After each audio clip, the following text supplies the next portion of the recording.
How to be a parent while being parented. This episode, a discussion about moms. We're gonna talk about y'all for a little bit.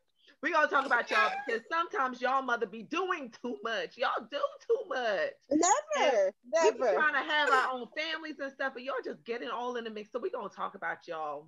But it's for your own good. It's with love. So let's talk about it. We are going to talk about how it is to be a mother with your mother. Lord Jesus. Are there I'm things that done. I'm sorry. you gonna check I out? clocked out. You I gonna just check out? had a conversation with my mama the other day, and yeah, No, I'm going on mute. She is checking out, y'all. But we are going to talk about this topic because I think it's an important topic. There are certain things that we pass down generationally, right? There are certain things that we carry down from generation to generation, and sometimes knowingly and sometimes unknowingly. Sometimes it's healthy and sometimes it's unhealthy, y'all. So what is it like? We're gonna talk first to the moms on our platform this evening. What is it like to be a mother with your mother? Ah, she said giving you check more out. ideas. She giving you more ideas than you ever had, and telling you what you should have did. You be like, then why you didn't do this with me? You going back and forth, and I ain't got time for it. I don't. I be going back and forth with my mom. I'm like, Mom, I'm doing this and doing that. Why you just can't do this? And I'm all like, well, did you do this and that? No, it's a different age, a different time. I'm a grandmama now, so I'll be able to do this and then. I said, wow. I'm gonna say that when I get my grandkids then. Yeah, you can say, You tell will. me you raising yours, so it's your turn. I You said, will. oh, You will, because that's what all of y'all do. I've watched it. I've seen it. Do y'all think that you do? You do. You treat the grandkids differently. Do you guys think that right? They do. And knowingly and admittedly. Yeah. Even um though my dad is a little hardcore. I feel like he's just gonna be GP and hardcore all the time. So I actually haven't. He's not softer with the grandbabies. oh, he's not. I would No, my say daughter, that's my daughter will be unusual. like, "Papa's mean." I'll be like, "I know, girl. He was mean when I was a kid too." Y'all having support groups with each other. Do you guys feel that sometimes, because I definitely, you guys know I work in women's health, so I've, observed a lot of relationships, and I've definitely observed a lot of mother-daughter relationships, for in particular, especially with my younger patients. Sometimes the mom is still involved and comes in with the patients. Um, I've definitely witnessed some women having struggles being a mom and even depressive episodes as a result of their pressures that the mom places on them in terms of being a mother. Have you guys had any experience with that, either personally or professionally? I I didn't have no experience with, well, yes, I did. Let me stop lying. I did have my daughter young and everything, but this is the thing.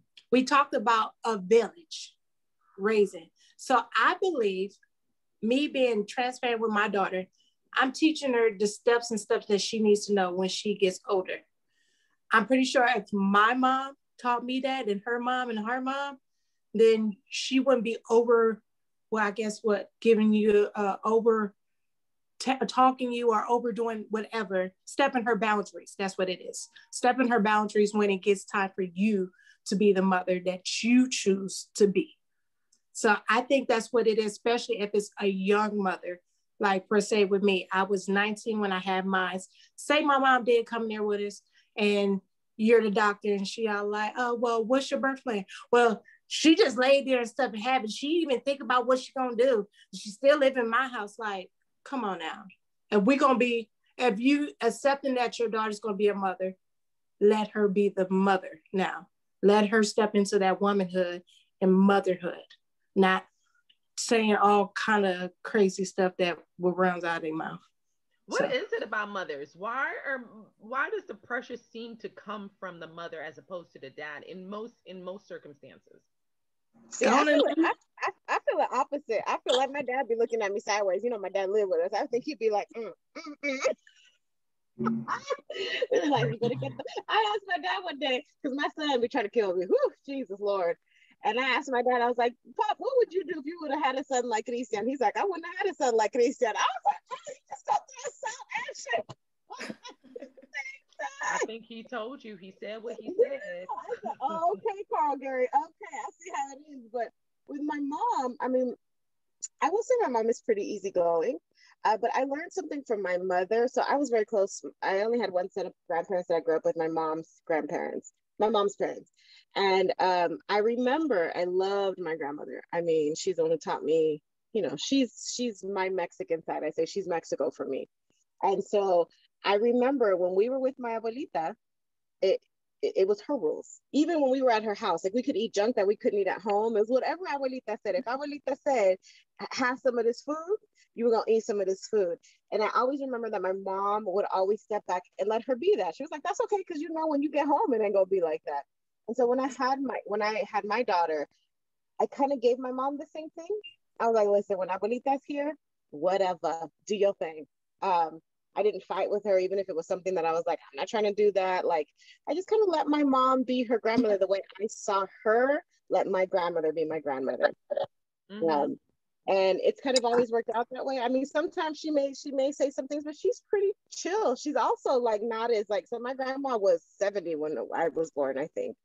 And so she was an old world grandma. Like she didn't work anymore. She loved having the grandbaby. She would cook for us. You know, like that's what she loved to do. Girl, I got to make an appointment with my mama. I mean, like, Mama, you want to keep the kids on Friday? She's like, I don't know. That sounds like my mama. Ooh. Mine too. She will not babysit. Abuelita would be disappointed. She's like, no, girl, I know. I mean, I definitely think there's a unique relationship when it comes to moms and daughters, and when daughters have kids. But I also think there's a unique relationship just in general between moms and daughters. And a lot of times, a lot of the things that we're being taught or experience are really just a continuation of their exploration of their womanhood, right? So what do you guys think about just how your moms seem to be evolving, and learning about parenthood, whether it's parenthood or womanhood, and how that their evolution has affected you and your womanhood? Ooh, that's a good one. Well, at this age I am now, and I believe it probably started out 24, 25. Me and my mom, we can actually talk about any and everything. When I say any and everything, any, sometimes I'm like, all right, Mama, hold on. I don't want to know that. Like, stop it, please. And she'll be like, are you, Mama, that's not your business. Like, come on now, don't. Well, I knew what it was before. Okay, Mama, don't. But for the most part, we have a good relationship. As you get older, you learn how to set boundaries and everything. And how do you do that? Like, how do you set a boundary to be a mother, a wife? Like, how do you set those boundaries that are healthy? Well, for me, when I did, therapy, it was like, okay, you can't let your mom know every single thing. If you don't want her to criticize you, you don't want her to still have her own feelings, even if you got over it, you cannot let them know every single thing about you, no matter how much you talk about any and everything.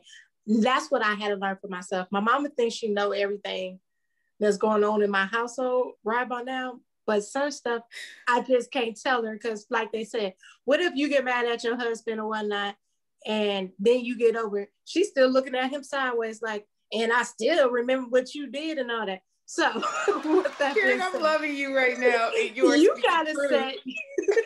gotta set boundaries and stuff. And like Olivia said, she seen that her mom let her grandma be the grandma should. You just gotta let them be the grandma. If they gonna do it, because I love my mother-in-law and I love my mom too, but when they grandmas, they doing, just know that they gonna do that. I'm gonna do me. And you call me mean all you want to, you gonna learn when you become a mother yourself. So. Right. Like I will say with Karen, I have a great relationship with my mom. She's like my best friend. And I know that when I had children, I wanted her around more. Like I wanted her to come take me. I almost became like, Mama, come, like help me move through this. How did you do it? She gave me a lot of permission. I really held myself up to the standard of her experiences. of her births, of her breastfeeding, of her rearing children, of the way I remember. I loved my mom, y'all. Like, I was in love with my mother growing up. Okay, she might as well have been J-Lo. Okay, that's the most beautiful woman in the world. Like, I just loved her so much. And so, like, I remember that. And when I had my own kids, I thought I was going to step into this J-Lo ask my mother thing, and that didn't happen. And so I like took this tumble down. But my mother was really gracious and really patient and really loving. And I will say, the older I've gotten, the more she has taught me to accept myself. When I was little, there was more criticism, obviously, right? You're raising a daughter, stop being lazy, get your life together, blah, blah, blah. And then it was like a flip. And now she's like my biggest cheerleader, my best friend. So I would say, I think my mother actually evolved and moved into being a mother of an adult really well. And she's been really like my biggest supporter as a mother, I think. That's wonderful. Anyone else had experiences they want to share? Liv, did I see Eunice? Eunice, did I see Eunice, you're muted, boo. Oh, sorry. Eunice! I was just saying that, yeah, I have similar experience like Olivia. Like, my mom was a very hands-on mom. My mom worked and she cooked every day. Like, I grew up in a household where there was always a home-cooked meal. So for me, that was kind of like the standard that was set. So when I had Aisha, my daughter, I felt the pressure of having to make home-cooked meals because that's what I grew up experiencing. And I wanted to live up to my mother's shoes. Even to this day, you know, my mom is always, I guess because it's the Latina in her, she's always like, did the baby eat? Did she have enough food? She needs more food. Like, she's always trying to fatten us up. Even so with Aisha, she's always like, I think she needs more food. You need to feed her more. She's like, you don't feed her enough. She's like, just because you're trying to watch your weight, the baby needs to eat. And I'm just like, Aisha would tell me when she's hungry, Ma, like, chill. She's like, well, I don't see her eating her food. And I'm like, and yeah. So I just kind of like you said, I just kind of like, okay, like, boundaries, like, all right, Mom, I hear you. But, you know, I know it's coming from a place of love because that's how she raised us. And that's how she kept us, you know, showing us her love is by her cooking and always feeding us. So I know that when she tells me that I need to make sure that Aisha's eating enough, it's because she's making sure that I'm caring and loving her the way that she did for us. That was like her love language, was always feeding us and always cooking for us. That was her thing growing up. Girl, from my mamas, that they were always cold. Make sure the baby's warm. Put more clothes on her. How you go? I was like, Ma, you're killing me. Ma, she is not cold. She is okay. She's there bursting in sweats and she's cold. But I do believe a lot of women of color love language is cooking. Yeah. And making sure that the whole family is fed and overfed and twice fed and thrice fed. So I totally can relate to that. Listen, they gonna keep feeding you. They gonna be, and it's an insult not to eat their food. So you better eat. And it don't matter if you full, and it doesn't matter if you just ate. But yeah, I do think that there is a uniqueness about learning from your mom. And what would you guys say is sort of one of the best life lessons you've learned from my mom? From your mom. Chastity, girl, we ain't heard from you. What's y'all talking about kids and babies? I'm like, I told you I was going on mute. We're also talking about healthy boundaries. No, that's fine. Like, now I could talk.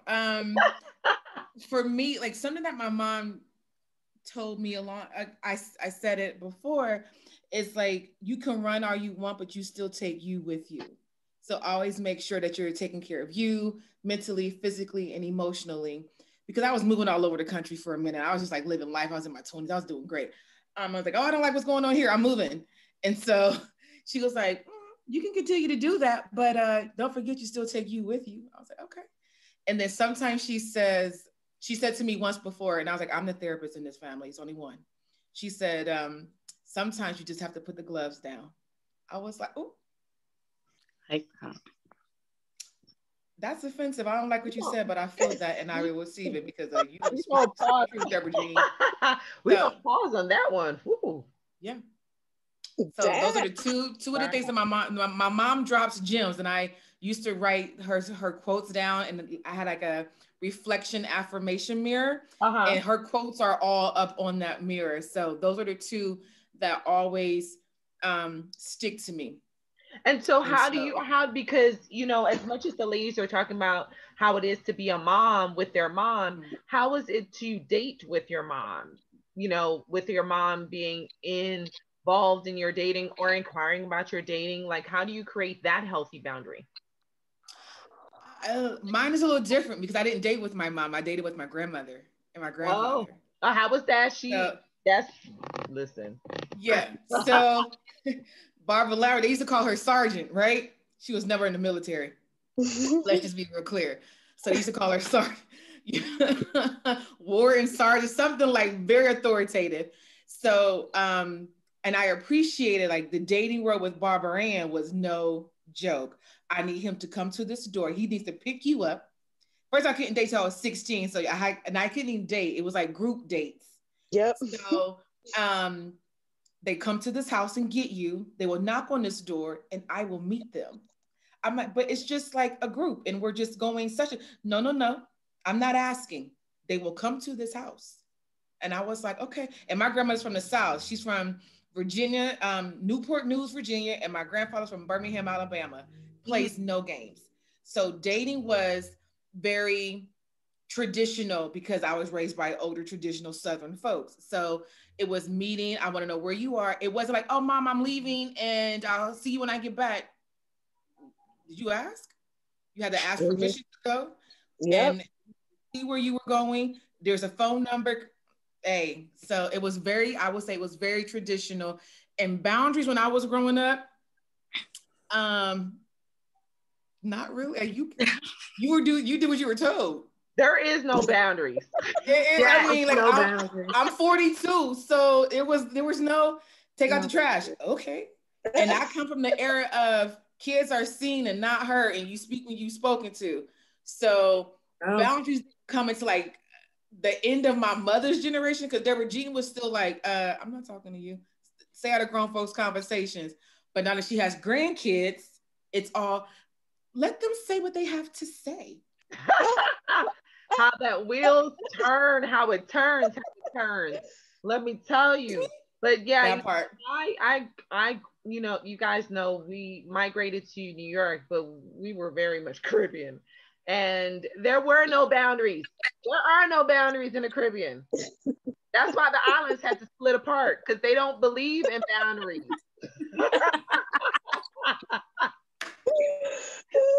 That's just how everyone's enmeshed completely. And you will walk in the house and it's, you know, it's both invasive and endearing because you will walk in the house with a group of Caribbean moms or Caribbean women, aunties, cousins, whatever. Yes. And they see no harm in feeling you up and expressing their comments about your development into and through your adulthood.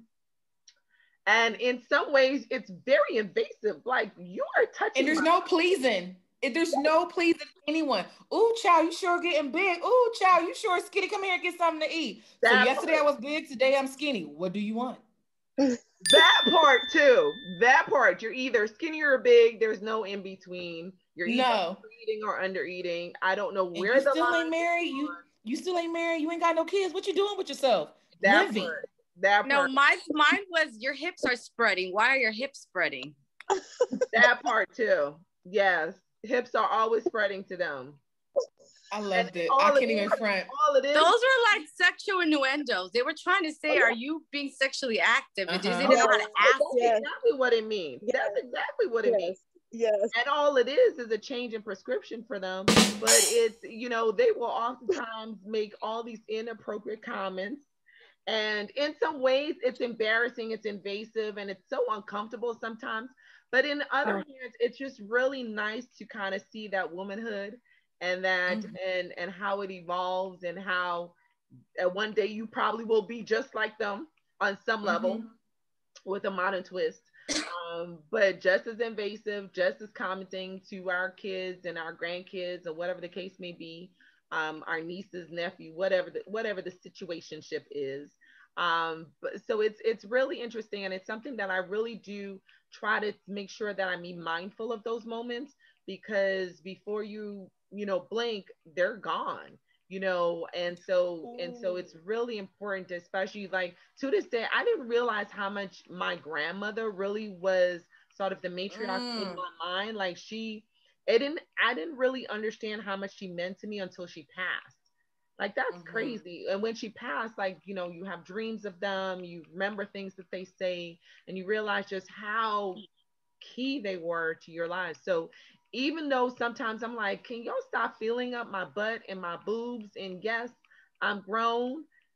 Sometimes it's like I'm going to want to remember these moments because I think that's really important because I'm tearing up because my grandmother, I was raised by my grandparents and my mother. And my grandmother, regardless of, like, I told her I converted to Buddhism years ago, and she had a trip. And one, because she's like devout Christian, Southern, full gospel. Of course she tripped. Full gospel Baptist, speaking in tongues, right? So she was like, after all the Lord Jesus has done for you, you gonna turn your back on him? So, but I say that to say, regardless, I will always ask her, will you just pray for me? And I miss like having her pray for me. Like, she's gone and she's still in my phone. Like, she's still in my favorites on my phone. And when I lived when I was out here, she passed away when I was here, and it hurt me so, Tasca, to your point, it hurt me so bad because I wasn't there. She died of cancer, and I didn't get a chance to see her. I didn't get a chance to say goodbye, but it's okay. I'm sorry. It's okay. Don't be sorry about what's real. Don't make me cry. I got a chance to speak. I got a chance to speak to her on the phone before she passed. It's okay. And she was just like, I just want you to know that I love you. And I am so, so very proud of you. Proud of you. And a couple of days after that, she passed and I flew back home. But like Tasca, and I'm saying that to say, to your point, give people their flowers now. Let people know that you love them, despite how invasive our raising may have been. So 40-something years later, we're recalling those memories. You know what I mean? So I did not mean to cry, but hey, it is what it is. It's okay. That's real. But I miss that because I don't have her to call anymore. Then, like, the other day I was like, I wish I can come. I need her to pray for me. Although we're completely different. But I was just like, I wish I could call I call my grandmother's phone number sometimes just to hear it ring. And, but to your point, Tasca, like, it is really, really hard.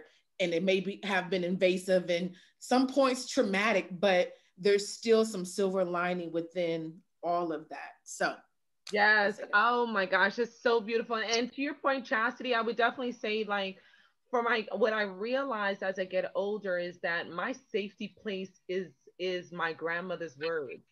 Like, when things are tough and when things are hard, and I haven't shared this with my family, probably watching, they'd be like, what?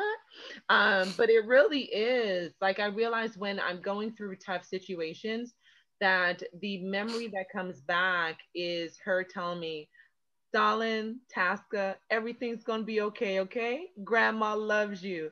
And I just go to that place and that's the recording. So it's so important, even the words we say to people and the things that we share with people, because that's where I go when I'm in that moment, because she will always say, everything's gonna be okay, all right? You know that, right? Granny loves you.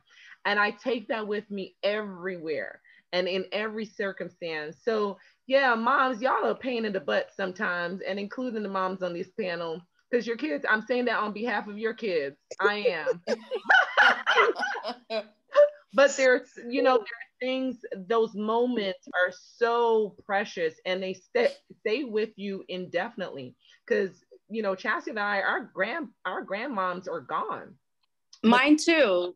I lost her a year and a half ago, and she was from Honduras and Caribbean too, and I miss her dearly. What Chastity said is what I still do to this day. I still have a voicemail from a year and a half ago from my last birthday that she left me a beautiful message, and I play it all the time, and her prayers too. Like, I miss her praying for me and telling me, Eunice, get your life right, get right with the Lord. That was her favorite thing, get right with the Lord. And I miss her because she was able to see Aisha and spent 4 years with Aisha before she died the day before Aisha's 4th birthday. Wow. So I miss her terribly because I was raised with my mother's mother, and that's who I saw as a second mother. And she was definitely the matriarch of our family too. And, you know, she's the one that would, you know, cook all the food that I learned as I got older, like the plantains and the empanadas and like the yuca and like the fried fish and all the stuff that I miss so much, that I didn't even learn to cook on my own, that now I wish that I would have, you know, learned all her recipes and stuff like that. Listen, took it for granted. Fried fish, the cats in the neighborhood would come and compete to get her fish. Listen, girl, Yeah. that is some good. I miss it. That is some good memories. So I'm interested to ask you, moms, before we go, how are you going to have healthy boundaries with your daughters? Because you all have girls. So when your daughters are old enough, and I know you're like, she's never going to be that old. Yes, she will. Sorry, I hate to break it to you. That old. Well, I got the oldest one, and mine's about to be 16. She already thinking she grown and stuff. My thing is, she always say, she want to do this. She want to act like a teenager, but want to be grown for other stuff. So when I have to pay for stuff need to be paid for, she gonna act like her age. But when she want other stuff, she want to be that 21 and over. So my health boundaries for her right about now is, like my mama say, what I say is gonna be done, and that's that. You don't ask no questions. See your mama, you just. But still, although I'm turning to my mama, I still take the old school, because my peoples are from the South. My mama's from Mississippi. My dad's from Louisiana. So therefore, I still value some stuff. Just like she said, whoever kids, you're gonna have to come to my door. We ain't doing that blow horn and run out. We ain't doing that. I still do that, but at the same time, I'm still a cool mom. Like, you want to go somewhere and all that? Let's go. I drop y'all off. I'm in the facility. I won't be hovering around y'all. That's something my mom didn't let me do. I was always cooped up. So the healthy boundaries, and I tell her now, she'll be like, Mama, this and that. I'm like, certain stuff, that's why I got her a mental health therapist. Certain stuff you don't want to tell me, because I'm going to be judging real hard. I'm going to let you know that right now. So certain stuff, keep it to yourself if you don't want me to judge, because I'm a judge. I like that. I love that. I love how you established that, like, but you know, you really want to know that stuff. You know you do. Some of it you better know. But my daughter already, when I say my daughter tells me everything, she tells me everything. So certain stuff, I'm letting her know. You might want to keep that. Like, even I tell her now, I don't tell your grandma this. Well, they call her granny. I don't tell granny this. I don't tell granny that. You don't want to tell them everything. You want to keep a good boundary. So I hear you. How are you ladies going to create that healthy boundary when your girls grow up and are dating and having husbands and really, or whatever relationships they want, or situationships they have? How are you going to keep that healthy boundary? I ain't even thought of it, Task. I'm just trying to get her from point A to point B, honey. She was the other day talking about she's in love and got a crush, and I was like, what you mean you got a crush with who? And she was like, this boy at the park, I just love him. I was like, what you mean you love him? I was not ready. She's 6. I said, y'all better. I was like, I don't think you love him. And she's really good at throwing my words back at me. She said, Mommy, you said I could love whomever I wanted to love. Like, how dare you listen to me? She's such a meanie you. She is. I was like, Jesus. So I don't know. Well, I'm right there with you. I have a 5.5-year-old. She'll be 6 in a few months, and Aisha tells me, Mommy, I don't want to talk about that no more. So I'm done. She said, I'm done talking. So I have to respect her privacy and her boundaries. She said she's done talking. I'm not doing that. Nope. When she says that, exactly. That's how I handle damn kids. It ignites. Then will tell me the same thing, and I'll be like, okay. And then she tells me, wait a minute. I need to call the family members and the husband. Like, y'all really just say, oh. Yeah, I will. I mean, I may be a little salty. I'm going to have to get myself together. Like, oh, no, she didn't. I did, like, yeah. But see, it's not what my concern is, what's the tone? What's the tone? No. There ain't no tone. Now listen. Okay, because I'm like, Mom, stop. a little old school like you. They're a million times a day. And I'm like, you want to rethink that? I was like, what did you just say to me? And I'm like, oh, I'm sorry, Mom. I'm like, that's right. That's not how you speak to your mother. No. But, I do check her with the tone too, because she'll be like a little testy. And I'm like, Aisha, I'm your mom. I'm not your girlfriend. I'm your mom. And she said, I'm sorry, Mom. Yeah. I think like I love it. I have a niece that I like. I am in love with my niece. Like, she's freaking amazing. Her name is Jada, and she has this freedom that I am so terrified of. Like, she would rock her fro with a headband, and I don't like. We're talking about boundaries and stuff like that, but I also don't want what I don't want families to raise their kids out of fear, especially like kids of color and especially Black kids. Don't raise your kids in survival mode, although I know we kind of have to. But Jada has this freedom that I just hope she can hold on to, that does not, as long as she can, and that does not get tarnished by, you know, what society has for her. But boundary wise, they let her experience, they let her experience things. Like, I want to try this. I think Iman Shepherd and Tiana, they say you should gas your kids up. Like, if they have goals that they want to do or something they want to do, gas them up. So I think that's something that we also need to implement and talk about with our kids, is letting them be kids and live in a certain part of freedom before the world gets to tear them down. Okay, so to speak to that, because I do have a Black daughter, she wanted pink braids and purple braids, and she started asking. She's 5.5, and I felt about 6 months ago she started asking for pink braids. So I talked to her father, and her father's old school. Her father was not really into the whole colored hair, loud colors. Yeah. But I had to like really like sit with it, because she kept saying, well, what's wrong with pink hair? And what's wrong with pink braids? Like, that's what I like. She's like, I want to wear pink braids. So me and her dad, we talked about it, and I was like, well, can you express to me what the concern is with the pink hair? Or like, where is it rooted? Where is it coming from? Like, why do you feel it's not appropriate? First, he said kind of superficial, like, oh, she's too young. Like, we don't want her to grow up fast. Like, we want her to be a child. But I'm like, but she's expressing her creativity. She's expressing her artistic desires. Like, she wants pink hair. Like, I know that society judges young Black girls based on their looks, especially their hair. But I told her hair is her crown, and she should have the right and the decision to do what she feels. I said, she's not hurting anybody. No one's gonna, like, at school, it's allowed. Like, she goes to a progressive school where kids, can wear their hair however they want. I said, if she's not like afraid to rock it and she feels confident, I said, let's encourage her. So he thought about it. And then like 2 days later, he called me and he said, you know what? You're right. He was like, I thought about it. She should be able to wear her however she wants to wear hair. It's her hair. It's like, and we need to teach her at a young age that as a Black girl, she can do whatever she wants with her hair. And currently right now, she's got purple braids and I love it. I hear you. Good for her. I love it. I love the liberation of our girls of color, because they really need to feel liberated. So I like that message. Eunice, where can they find you? Oh, at Eunice the Therapist at IG. So Eunice said, wear your pink hair, and Chassie said, let them be free. Where can they find you? At miss._Chas with a Z on Instagram. Awesome. And Karen, what is your takeaway, and where can they find you? What would you say to young girls? Let them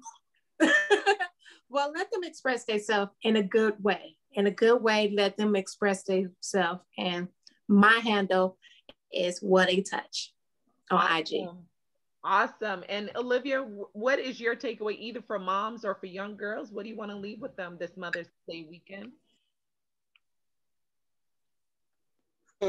Love yourself and give your mamas, your aunts, your grandmamas, and yourself the space to be who you are. You can find me at This American Midwife on Instagram. I love it. I love it. And this is Dr. T. I'm the hand behind the hand. So Olivia just dropped that bomb and was like, deuce. I dropped the bomb.